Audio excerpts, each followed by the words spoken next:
Vamos falar sobre Performance Based Navigation, um assunto que muita gente conhece, as siglas e tal, mas não sabe muito bem como aplicar isso na prática, né? Até tem muitos pilotos de linha aéreas e tal que voam esse tipo de equipamento, que tem todas essas capacidades, mas muitas vezes não sabe muito bem na prática como é que esse avião conseguiu essa homologação e que tipo de rota eu posso fazer ou que rota eu não posso fazer. E é isso que a gente vai tentar desvendar agora. Então, deixa eu botar no slide aqui. Então aqui eu criei alguns objetivos que eu quero combinar com você nessa aula. E o objetivo desse nosso bate-papo aqui é desmistificar conceitos. Como assim desmistificar conceitos? Então aqui eu criei alguns tópicos que eu queria conversar com vocês. A gente vai tentar desvendar qual que é a diferença entre GNSS e GPS, o que que é PBN, o que que é RNAV, o que que é RNP, principalmente, qual a diferença entre RNP Approach, Bar of Neve e RNP-AR, o que esperar do futuro, que a gente vai ver que já tem várias coisas que já estão acontecendo no exterior, mas aqui no Brasil ainda é algo que provavelmente vai acontecer só no futuro. E eu acredito que vai ser um futuro um pouquinho distante, mas tudo certo. Bom, então vamos começar no nossa primeira pergunta. Qual que é a diferença entre GNSS e GPS? Muitas pessoas olham essas duas siglas e acham, não, isso aí é meio que sinônimo. E a gente vai ver que não é bem assim, tá? Não é bem um sinônimo. Então, olha só, o que é o GNSS? O GNSS foi um conceito criado pela ICAO e a sigla, que todo mundo deve conhecer, significa Global Navigation Satellite System, ou um sistema de satélite de navegação global. Tá, mas tudo bem, mas o que isso quer dizer na aviação, né, na prática? Bom, muita gente conhece o sistema GPS, que é o Global Positioning System. O que é o sistema GPS? O sistema GPS é o nome que os Estados Unidos deu, né, para o seu sistema de satélites que está lá no espaço, é a constelação americana. Essa constelação GPS, ela tem um total de 32 satélites. Desses 32, 24 são utilizados para navegação e 8 ficam sempre de stand-by. Para quê? Para que se tiver algum satélite de manutenção, um entra em manutenção e o outro reserva entra no lugar para sempre ter 24 ativos para navegação não só aérea, né? A gente usa GPS no celular, esse que é o caso, né? A constelação americana, ela está a mais ou menos 20.200 quilômetros de altitude, considerando a superfície terrestre, e cada satélite ele possui 4 relógios atômicos com uma precisão de esse número extremamente preciso que vocês estão vendo, 10 na menos 9 de segundo. E guardem essa informação que parece ser algo meio que solto, mas é muito importante para a gente entender como é que o satélite consegue detectar a nossa posição, tá? A precisão GPS, ela garante de 4 a 7 metros durante a 95% do tempo. O que é também sensato, até vocês já devem ter usado no celular ou usando no Waze. Às vezes vocês viram assim, ah, meu GPS meio que se perdeu. Isso é normal de acontecer. Só que, claro, para aviação não dá para isso acontecer. Então a gente já vai ver que tem uns poréns aí mais para frente, tá?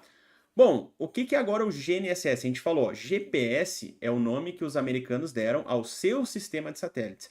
GNSS é o conceito que a ICAO criou para dizer assim, olha, é um sistema para navegar via satélite. Só que, vamos ser bem sinceros, GPS é um dos sistemas que existem no mundo inteiro.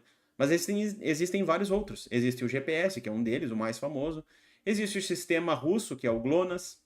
Existe o sistema europeu, que é o Galileu. Existe o sistema chinês, o Beidou. Tem o sistema do Japão também, o QZSS. Não são muitos satélites, mas tem. Existe o sistema da Índia, que está em desenvolvimento ainda, eles estão cada vez botando mais satélites, vocês encontram essa informação no Google. E aqui eu criei uma tabela só para mostrar para vocês. Olha só, então ali, por exemplo, GPS está numa certa distância, GLONASS está numa outra distância, com um pouco menos de satélites, precisão igual, parecida. Galileu está numa outra órbita, né? Porque se todos ficarem na mesma órbita, eles vão se bater. Né? Então cada um tem que ficar numa escadinha, vamos dizer assim, de distância.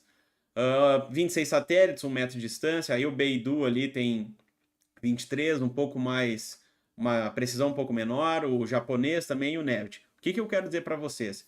GNSS e GPS não são sinônimos. GNSS é o nome que a ICAO deu para equipamentos que navegam via satélite. GPS é o nome da constelação de satélites dos Estados Unidos, assim como existe o sistema GLONASS, existe o sistema Galileu. Mas por que o sistema GPS se popularizou tanto? Porque como ele foi o pioneiro, o primeiro sistema de satélites que a gente teve, se popularizou, desculpa, popularizou como também o nome do equipamento. Eu falo assim, meu celular tem GPS. Virou meio que um conceito de marca. Se a gente pegar bem no conceito, GPS é o nome dos satélites. O sistema que eu tenho aqui no meu celular, ou que vocês têm dentro do avião, o correto seria chamar de GNSS. Só que virou tão popular que a gente chama também de GPS. Mas, de novo, eu podia, se vocês entrarem até na configuração do celular... Opa, fiz besteira aqui. Voltou. Se vocês entrarem até na configuração do celular, vocês vão ver que lá no celular de vocês é possível pegar várias constelações, GPS, GLONASS, Galileu. Então, aqui é a tradução disso que eu quero falar para vocês. GNSS e GPS não são sinônimos e acho que aqui deu para a gente entender. Então, aqui tem uma imagem que traduz bem. Quando eu falo que eu estou navegando GPS, eu fico limitado a somente aqueles 32 satélites da constelação americana. Quando eu falo que tem um sistema GNSS, eu tenho agora mais de 90 satélites à minha disposição, porque eu consigo pegar sinais de várias constelações. Eu acho que assim deu para entender. Bom, agora eu criei uma analogia para a gente desmistificar, por exemplo, como é que o satélite sabe exatamente a posição que eu estou. Assim como eu uso no meu celular, uso no meu carro ou no avião. Como é que esse satélite sabe exatamente a minha localização, né? Então aqui eu criei uma analogia para mais ou menos a gente entender. Então olha só, vamos supor que eu tenho uma informação de um satélite e esse satélite me diz que eu estou a 80 quilômetros da cidade de Porto Alegre. Como vocês podem ver, isso não me adianta muito, porque eu posso estar em qualquer ponto desse círculo. Então um satélite só não vai resolver o meu problema. Bom, então vamos tentar pegar o sinal de um segundo satélite. Bom, o segundo satélite me fala que, eu estou a 240 quilômetros da cidade de Santa Maria. Bom, de novo, eu posso estar em qualquer ponto desse círculo verde. Mas agora eu estreito duas possibilidades de posições, que é quando os círculos se encontram, vamos dizer assim. Mas ainda assim, eu não sei exatamente aonde eu estou. Eu vou ter que pegar o sinal de um terceiro satélite. E aí vamos supor que esse terceiro satélite me diz que eu estou a, 160 quilômetros da cidade de Passo Fundo. Com isso, a gente cria a nossa chamada triangulação, que é o quê? A triangulação é, pegando o sinal de 3 satélites, eu consigo estreitar para para a minha real posição. Então é assim que os satélites descobrem a minha posição. E é por isso que as constelações têm vários satélites. Por exemplo, ali nos Estados Unidos tem 32, Galileu 26, etc. Porque eu tenho que ter no mínimo 3 ativos para descobrir a minha posição. E a gente já vai ver que não são 3, são mais. Mas calma que a gente... Vamos com calma, né, em cada assunto. Bom, então olha só. Descobrimos que com 3 satélites eu faço essa triangulação e descubro minha posição. Tá, mas tudo bem, mas como é que o satélite sabe a distância que eu estou dele? Então aqui eu criei uma animação para a gente entender. Vamos supor que eu estou naquele ponto amarelo, seria mais ou menos cidade de Belo Horizonte, talvez, pelo mapa ali, mais ou menos isso aí. Bom, o meu satélite ele vai disparar um sinal eletromagnético. E no momento que ele disparar esse sinal, ele vai gravar o horário que esse sinal foi disparado. Aqui no meu exemplo foi às 15 horas, 32 minutos, 28 segundos e 33 centésimos. E aí esse sinal disparado até chegar no receptor, que pode ser meu celular, meu carro, meu avião, né? E aí quando esse sinal chegar, ele vai chegar, por mais rápido que seja, um pouquinho depois. E aí vamos supor que chegou ali às 15 horas, 32 minutos, 28 segundos e 40 centésimos. Exatamente nesse instante. O que a gente descobre? Descobre que esse sinal demorou 0,07 segundos para chegar no meu receptor. Beleza, estamos avançando. E aí, como é que eu descubro a distância que eu estou do satélite? Muito fácil. É só aplicar aquela fórmula da nossa física, né? Distância é igual a velocidade vezes o tempo. Bom, o tempo eu já sei, que são ali 0,07 segundos. Qual que é a velocidade? Velocidade de uma onda eletromagnética, ela anda, né? Ela corre na velocidade da luz, que é 300 mil quilômetros por segundo. Então, se a gente aplicar a fórmula de 300 mil quilômetros por segundo vezes 0,07 segundos, eu descubro que eu estou a 21 mil quilômetros desse satélite. E aí, com a informação de mais outros dois, descobrindo essa distância, eu faço aquele conceito de triangulação e descubro a minha posição. Basicamente é assim. Só que agora a gente vai ver alguns problemas disso. Qual que são os problemas? Meu problema é da recepção. Por quê? Porque o meu receptor, ele não tem um relógio atômico como o meu satélite tem. Então, meu satélite, o horário que ele dispara o sinal, é um horário extremamente preciso. Só que o meu celular, o avião, ele não tem esse relógio atômico. Ele vai ter ali, às vezes, milésimos de segundo de imprecisão na hora. Mas isso ainda é uma imprecisão.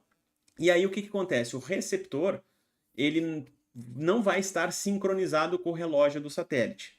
Bom, a gente pensa, pô, mas é uma imprecisão quase nula, sei lá, pouquíssimo. Vamos supor que é 1 milésimo de segundo. Só que qual que é o problema? O problema é que eu tenho que multiplicar pela velocidade da luz. Se eu multiplicar 1 milésimo de segundo pela velocidade da luz, vai dar 300 quilômetros de erro. Seria tipo assim, eu não sei se eu estou na cidade de Porto Alegre ou se eu estou na cidade de Curitiba. Tamanha a imprecisão. Então não dá. Esse sistema ainda não funciona. Bom, então a gente tem algumas soluções para isso. Primeira solução. A primeira solução é instalar um relógio atômico no meu receptor. Só que para isso eu vou gastar em torno de uns 200 mil dólares. Então não dá, muito caro.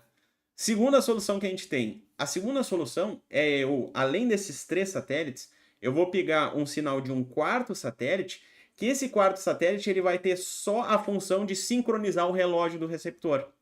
E aí é por isso que vocês já devem ter aprendido em algum lugar, já devem ter ouvido falar, que eu preciso de no mínimo 4 satélites para saber a minha present position. A menos que eu tivesse um relógio atômico, mas nenhum receptor vai ter. Então eu preciso de ter 4.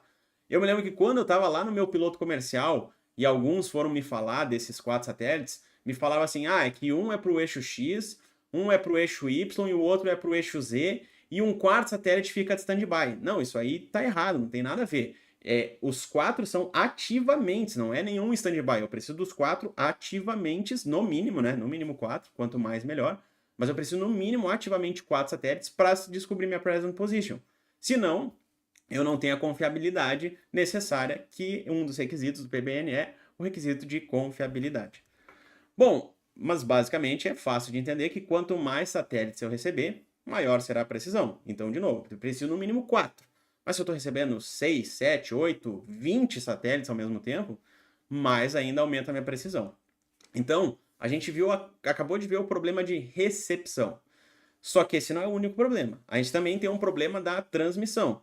Por quê? Porque, teoricamente, no mundo perfeito, essa onda eletromagnética ia correr no vácuo até chegar no receptor. Mas a gente sabe que não é bem assim. À medida que esse sinal vai entrando na nossa atmosfera, ela vai recebendo, vamos supor, algumas interferências da nossa atmosfera. E quais são essas interferências? Essas que vocês estão vendo aí na imagem. Eu tenho o problema da difração da ionosfera, porque quando entra na ionosfera, esse sinal meio que dá uma desviadinha, e essa desviadinha muda na percepção de distância, né? Porque deveria ser em linha reta. No momento que ele desviou, a distância já não é a que deveria ser. E o mesmo vale da refração da troposfera. Uma analogia que eu faço é que nem tu pegar um laser, esses laser vermelho, e bota num copo d'água. Ele não vai cruzar o copo d'água em linha reta, ele vai refratar. E essa refração gera uma interferência de sinal também. Então, aqui a gente vê que o nosso sistema de GNSS, de qualquer tipo de constelação, né, sistema GPS, GLONASS, Galileu, etc., vão sofrer esses problemas. Tá? E aí é por isso que o GNSS ou GPS, vamos usar assim, ele não vai atender os requisitos de PBN necessários. A gente vai precisar de algo a mais, que a gente vai ver ao longo da aula, para que aí eu consiga atender todos aqueles requisitos que a ICAO me determina. Bom, eu acho que eu consegui traduzir para vocês qual a diferença de GNSS e GPS e como que funciona o satélite. Aqui abre um parênteses, tá? O que acontece? Dependendo da fabricante do sistema GNSS ou os aviões mais modernos que o FMS tem um sistema GNSS acoplado, ele pode ter um sistema que a gente chama de multiconstelação, só que, claro, tu tem que pagar, né?